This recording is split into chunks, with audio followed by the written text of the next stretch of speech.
पत्नीला पतीपासून काय पाहिजे असते? साधारणतः 5 वर्षापूर्वीची गोष्ट आहे. आम्ही राहतो तेथे समोर एक लोहार आपल्या पत्नीसोबत राहायला आला होता.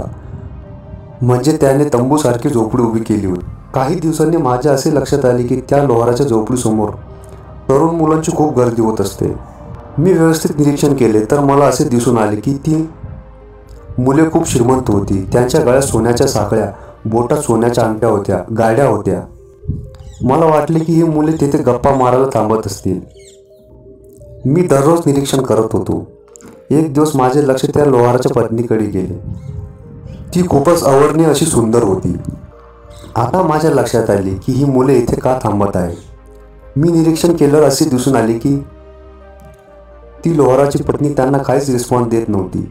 त्यांचे श्रीमंतीचे प्रदर्शन, सोन्याचे दागिने, गाड्या याकडे तिचे अजिबात लक्ष नव्हते.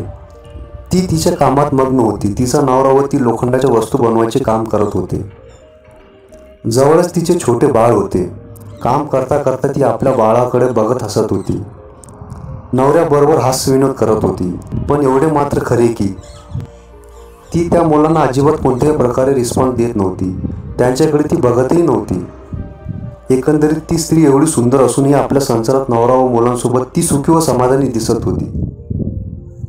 मी विचार करू लागलो, या लोहाराच्या स्त्रीला तिच्या नवऱ्याकडून असे काय मिळते म्हणून ती एवढी सुखी व समाधानी दिसत होती.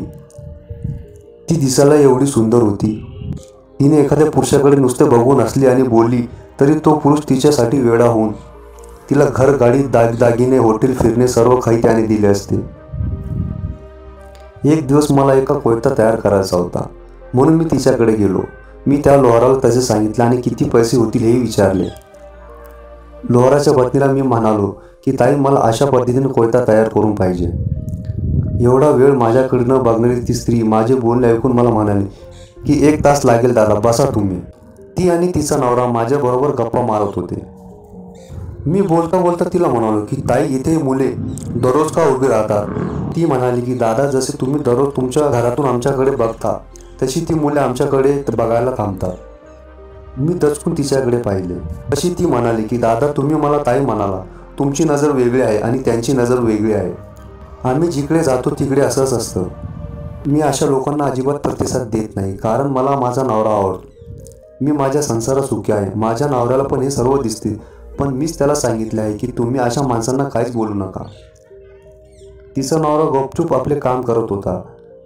त्याचा बायकोवर पूर्ण विश्वास आहे असे दिसत होते.